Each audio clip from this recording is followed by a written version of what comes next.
حدثنا الحسن بن الصباح أنه سمع جعفر بن عون أنه قال حدثنا أبو العميس أنه قال أخبرنا قيس بن مسلم عن طارق بن شهاب عن عمر بن الخطاب أن رجلا من اليهود قال له يا أمير المؤمنين آية في كتابكم تقرؤونها لو علينا معشر اليهود نزلت لاتخذنا ذلك اليوم عيدا. قال أي آية؟ قال اليوم أكملت لكم دينكم وأتممت عليكم نعمتي ورضيت لكم الإسلام دينا الآية. قال عمر قد عرفنا ذلك اليوم والمكان الذي نزلت فيه على النبي صلى الله عليه وسلم وهو قائم بعرفة يوم جمعة. امام بخاری باب وہی ہے، اس باب میں دوسری حدیث اب لے کر آئے ہیں۔ باب کیا تھا؟ ایمان کا بڑھنا اور کم ہونا، اور باب میں 3 آیتیں بھی آئی تھیں، ایسا ہی ہے نا؟ باب تھا ایمان کا بڑھنا اور کم ہونا، اور اللہ کا فرمان وزدناہم ھدی، اور اللہ کا فرمان وازداد الذین آمنوا ایمانا، اور اللہ کا فرمان الیوم اکملت لکم دینکم۔ اب آئیے اس حدیث کی طرف۔ امام بخاری کہتے ہیں ہمیں حدیث بیان کی الحسن بن صباح الواسطی نے، اور انہوں نے یہ حدیث سنی کس سے؟ جعفر بن عون المخزومی سے، اور وہ کہتے ہیں ہمیں حدیث بیان کی ابو العمیس نے، ابو العمیس الہذلی المسعودی الکوفی، اور وہ کہتے ہیں ہمیں حدیث بیان کی قیس بن مسلم الکوفی نے، اور وہ حدیث روایت کرتے ہیں طارق بن شہاب سے، اور طارق بن شہاب کس سے روایت کر رہے ہیں؟ عمر بن خطاب سے، کہ ایک آدمی یہودیوں میں سے، اچھا یہاں پہ دیکھیں کتنے راوی ہو گئے ہیں؟ 1 2 3 4 5 6، نہیں یہودی راوی تو نہیں ہے نا، راوی تو عمر فاروق ہے نا، تو یعنی کہ یہاں پہ 6 راوی ہو گئے ہیں۔ چلیں جی، تو یہودیوں میں سے ایک آدمی نے قال لہو، ان سے کہا، کن سے کہا؟ عمر فاروق رضی اللہ تعالیٰ عنہ سے کہا، یا امیر المؤمنین، اے مومنوں کے امیر، آیتن، ایک آیت ہے، فی کتابکم، تمہاری کتاب میں، کون سی کتاب؟ قرآن پاک، تقرؤونہا، تم اس کی تلاوت کرتے ہو، آپ لوگ اس کی تلاوت کرتے ہو، لو علینا، لو علینا نزلت، درمیان میں کیا ہے؟ معاشر الیہود۔ معاشر الیہود کا مطلب کیا ہے؟ معاشر کس کو کہتے ہیں؟ جماعت، جماعت یہود، یہودیوں کا گروہ۔ لو علینا، اگر ہمارے اوپر، ہمارے اوپر، ہمارے سے کیا مراد ہے؟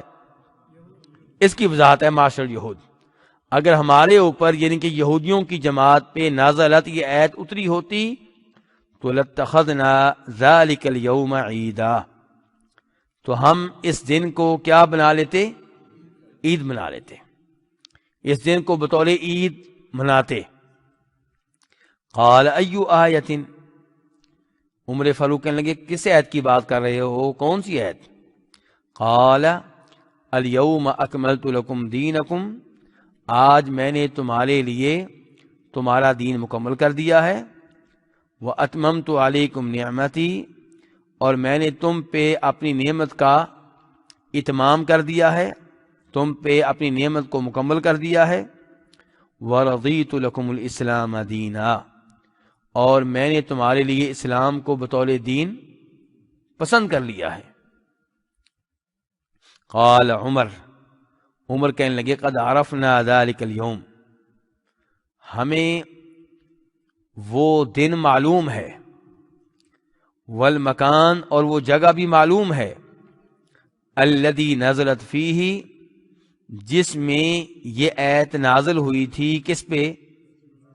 نبی صلی اللہ علیہ وسلم پہ، وہو قائم، جب کہ آپ کھڑے تھے کہاں؟ بعرفہ، میدان عرفات میں، یوم جمعۃ، دن کون سا تھا؟ جمعے کا دن تھا۔ جی اس میں ایک تو یہ پتا چلا کہ مسلمان اپنی مرضی سے کسی دن کو بطور عید مقرر نہیں کر سکتے، یہ یہودیوں کا کام ہے، یہ کافروں کا کام ہے اپنی مرضی سے کسی دن کو عید کے طور پہ مقرر کر لینا۔ مسلمانوں سے نبی علیہ السلام نے کیا کہا ہے؟ ابو داؤد شریف کی حدیث ہے کہ جب آپ مدینہ میں آئے تو آپ نے دیکھا کہ اہل مدینہ 2 دن مقرر کیے ہوئے ہیں، ان 2 دنوں میں کھیلتے ہیں، تہوار کے طور پہ ان کو مناتے ہیں۔ تو آپ نے کہا بھی ان 2 دنوں کا کیا معاملہ ہے؟ کہنے لگے یہ 2 دن ہم نے کھیلنے کودنے کے لیے مقرر کیے ہیں۔ تو نبی علیہ السلام نے فرمایا تھا کہ اللہ نے تمہیں ان کے بدلے میں 2 دن اور دے دیے ہیں، ان کے بدلے میں، یا یہ کہا کہ 2 دن تمہارے 2 دن میں دیتا ہوں، ٹوٹل کتنے دن ہو گئے؟ 4 دن۔ ایسا نہیں کہا ان کے متبادل کے طور پہ ان کی جگہ پہ اللہ نے تمہیں 2 دن دے دیے ہیں۔ وہ کون کون سے ہیں؟ نمبر 1 عید الفطر اور نمبر 2 عید اس سے پتا چلا مسلمانوں کی عیدیں صرف 2 ہیں، کوئی تیسری عید نہیں ہے، کوئی چوتھی عید نہیں ہے، کوئی 5ویں عید نہیں ہے۔ اور یہ بھی کہ عید کسی دن کو عید کے طور پہ مقرر کرنا یہ انسان کا کام نہیں ہے، یہ اللہ رب العزت کی طرف سے ہے اور اللہ کے رسول علیہ السلام بتانے والے ہیں۔ یہ دین ہے، دین کو پہنچانے والے وہ ہیں اور یہ انہی کو حق حاصل ہے۔ اس کے بعد یہاں سے یہ پتا چلا کہ یہ آیت کہاں پہ نازل ہوئی تھی؟ میدان عرفات میں۔ تو قرآن پاک کی تقسیم آپ جانتے ہیں 2 طرح ہے، قرآن پاک یا مدنی ہوتا ہے یا مکی ہوتا ہے۔ تو اب یہ آیت مکی ہے کہ مدنی ہے؟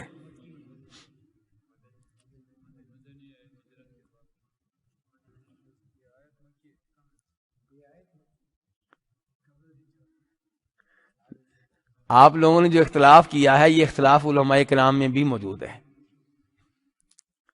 کچھ علماء کرام کہیں گے کہ یہ مکی ہے، کچھ کہیں گے یہ مدنی ہے۔ کیوں؟ مسئلہ یہ ہے کہ آپ مکی مدنی کی تعریف کیا کرتے ہیں، آپ مکی مدنی کس کو کہتے ہیں، یہ سوال پیدا ہوگا۔ کچھ علماء کرام کہتے ہیں کہ مکی مدنی میں اعتبار ہوگا جگہ کا۔ کس کا؟ کہ یہ آیت کہاں پہ نازل ہوئی۔ تو جو آیتیں مکہ اور مکہ کے ارد گرد نازل ہوئیں وہ مکی ہیں، اور جو آیتیں مدینہ اور مدینہ کے ارد گرد نازل ہوئیں وہ کیا ہیں؟ وہ مدنی ہیں۔ اور دوسری تعریف کیا ہے؟ وقت کے لحاظ سے۔ کس کے لحاظ سے؟ پہلی تعریف کس لحاظ سے تھی؟ جگہ کے لحاظ سے، مکان نزول، مقام نزول۔ اور دوسری تعریف کس لحاظ سے ہے؟ زمان نزول، وقت نزول۔ تو قرآن پاک کا جو حصہ مکہ سے مدینہ کی جانب ہجرت کرنے سے پہلے نازل ہوا وہ کیا ہوگا؟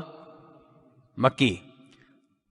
اور جو حصہ آپ کی ہجرت کے بعد نازل ہوا وہ مدنی ہے، چاہے مکہ میں نازل ہوا ہو۔ اور یہی آخری تعریف جو ہے یہ راجح ہے، یہ درست ہے۔ پہلی تعریف درست نہیں ہے۔ کیوں درست نہیں ہے؟ پہلی تعریف میں آپ پھنس جائیں گے۔ کیوں؟ آپ کہتے ہیں جی مکی مدنی جگہ کے لحاظ سے ہیں، تو اگر کوئی آیت مثال کے طور پہ تبوک، جنگ تبوک کے موقع پہ تبوک میں نازل ہوئی ہے، اس کا نام کیا رکھیں گے پھر؟ اب قسمیں تو 2 ہیں ہمارے پاس، مکی یا مدنی، تو ان آیتوں کا آپ کیا کریں گے پھر؟ اور یہ تقسیم آسان اور درست ہے کہ زمانے نزول کے لحاظ سے جو بھی قرآن پاک ہجرت سے پہلے نازل ہوا وہ مکی ہے، اور جو ہجرت کے بعد نازل ہوا وہ مدنی ہے۔ تو اب یہ آیت کیا ہے پھر؟ ہاں یہ مدنی ہے، اگرچہ نازل مکہ کے قریب ہوئی ہے لیکن یہ آیت کیا ہے؟ یہ مدنی ہے۔ اچھا، اس کے بعد نبی علیہ السلام جس دن جب آپ نے حج کیا تھا اور میدان عرفات میں ٹھہرے تھے وہ کون سا دن تھا؟ تو حج کون سا ہوا پھر؟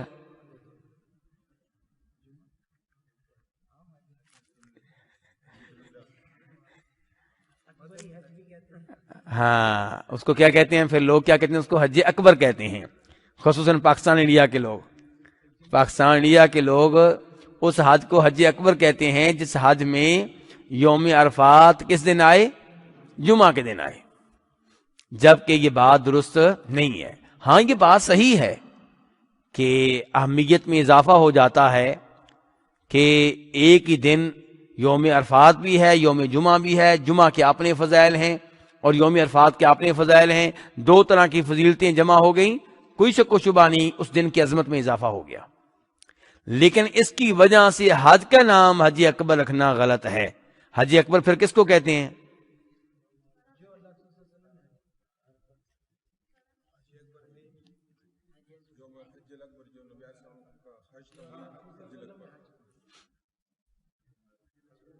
ایک بھی جواب صحیح نہیں آیا ابھی تک۔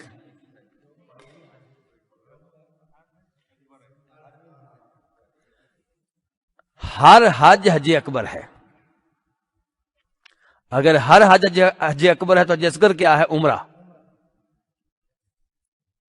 عمرے کے مقابلے میں حج کو حج اکبر کہا جاتا ہے۔ ہر حج حج اکبر ہے اور عمرہ کیا حج اصغر ہے۔ اچھا قرآن پاک میں آتا ہے یوم الحج الاکبر، حج اکبر کے دن یہ اعلان کیا جائے، یہ تو فیصلہ ہو گیا کہ ہر حج حج اکبر ہے۔ یوم حج اکبر کون سا ہے؟ یوم عرفات نہیں 10 تاریخ یوم نحر، قربانی والا دن۔ کیوں اس کو یوم حج اکبر کیوں کہا گیا ہے؟ کیونکہ حج کے زیادہ تر اعمال اس دن طے پاتے ہیں۔ آپ فجر کے وقت کہاں سے نکلتے ہیں؟ مزدلفہ سے۔ اب آپ کہاں پہنچ گئے؟ مینا۔ مزدلفہ بھی مینا بھی۔ اس کے بعد آپ نے کیا کیا جی؟ کنکریاں ماری۔ پھر آپ نے کیا کیا؟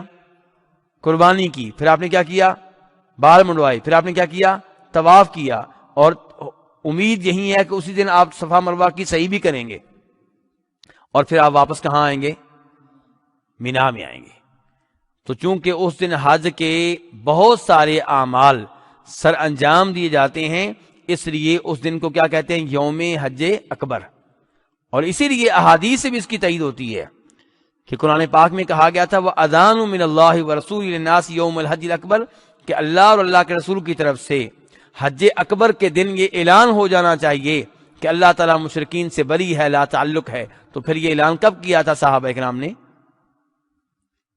عرفات میں تو نہیں کیا تھا، کہاں کیا تھا؟ مینا میں کیا تھا۔